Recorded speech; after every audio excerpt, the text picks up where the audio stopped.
because they won't trust the government. They don't. That's why they're angry. They don't trust the government. Liberals don't. Liberals don't like it because the government's not sending them enough. Conservative and libertarians are concerned because they pay all the bills. So everybody's upset and angry. But when it stops working, people will keep working. I mean, this happened in other countries. They always had a huge underground in the Soviet system. And it was well known in Italy. The more trouble they had, more socialized they had, the bigger the underground economy was.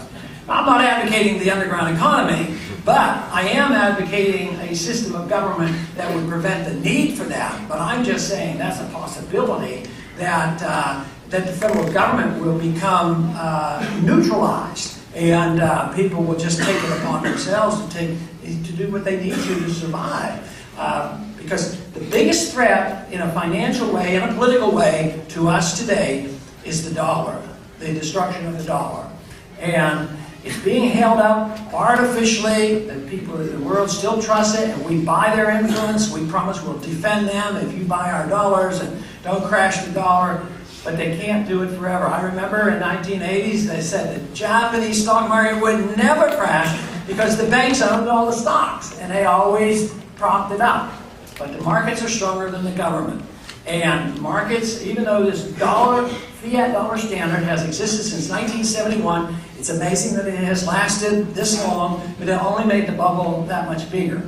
But the time will come when people will lose confidence around the world, and people in this country will lose confidence, which means prices are going to go up, and interest rates are going to go up, and the stage is set for rampant inflation. If you have a destruction of a currency, that means it goes to zero. That is dangerous, and that is what we should do our best. Hopefully, we'll come to our senses and call it off, and come back with a little bit of restraint on the printing presses. But there's no signs that will happen. So it is the generation of individuals between the age of 15 and 25 that really have it cut out for you, because I believe that in that age group you'll make that decision in the next 5, 10, 15 years on exactly what kind of world or what kind of country we're going to have.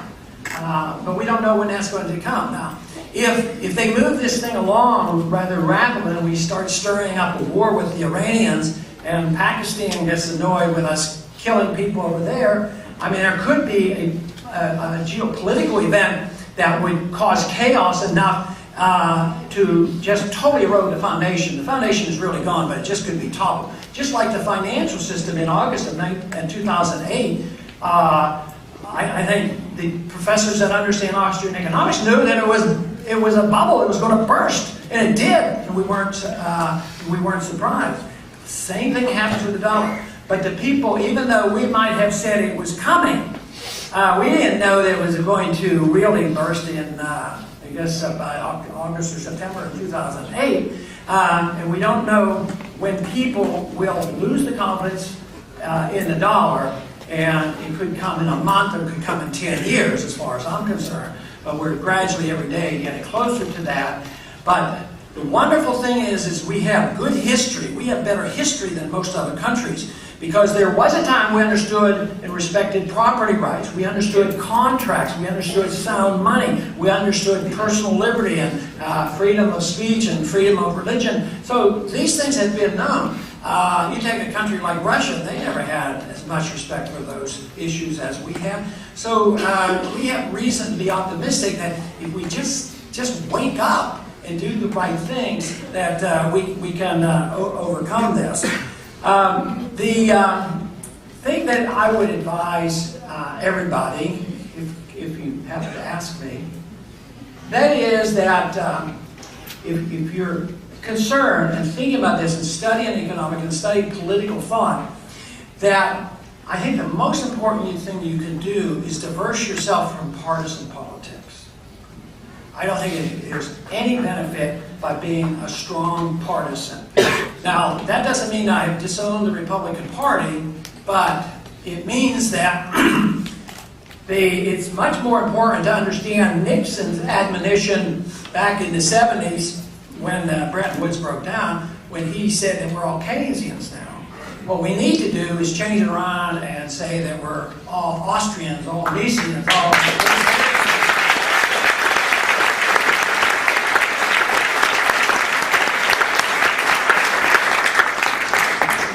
But I do want to spend a couple minutes on the issue of the Federal Reserve.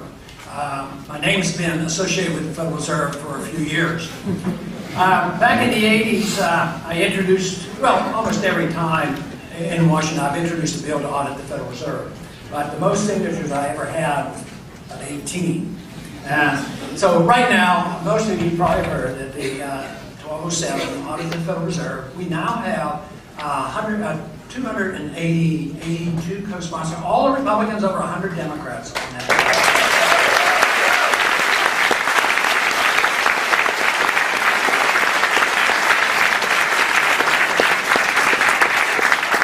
Let me assure you, that's rather remarkable for one of Ron Paul's bills in Washington.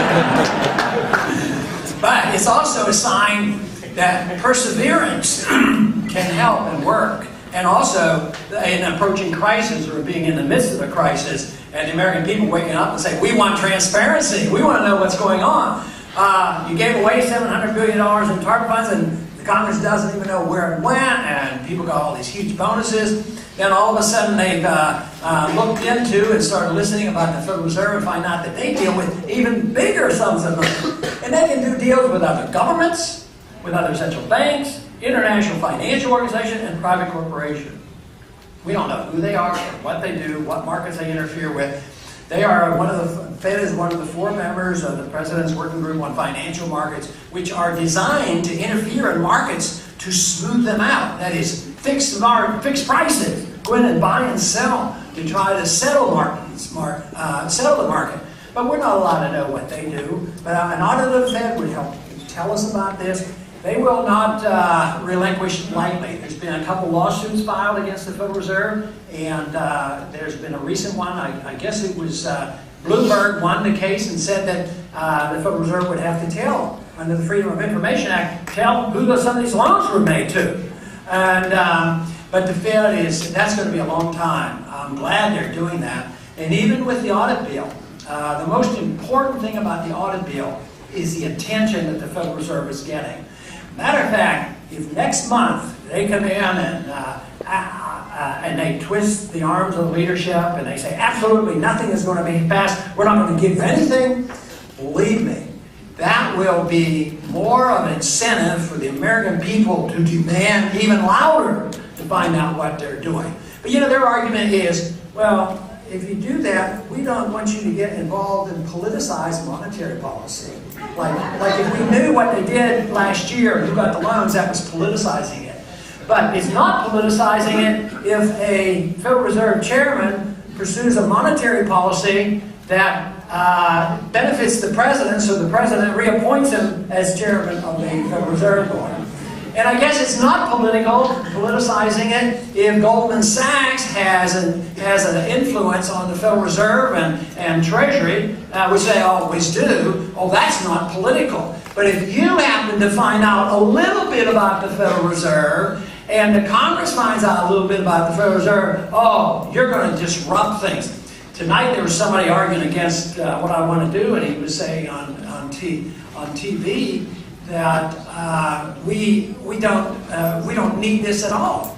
He said that this would just cause a lot more trouble. It would cause instability in the markets. And he says, I want to see a Federal Reserve that gives us a sound dollar. I was thinking if I was there, I might point out to him that yes, the Federal Reserve has given us a sound dollar, soundly worth 4 cents on the dollar when they started. So this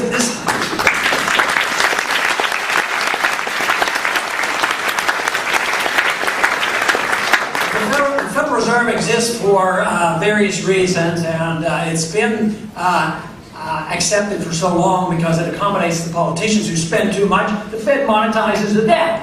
And the Federal Reserve, I think the size of the government would be very small, if they couldn't get away with that. Of course, it's the source of the business cycle.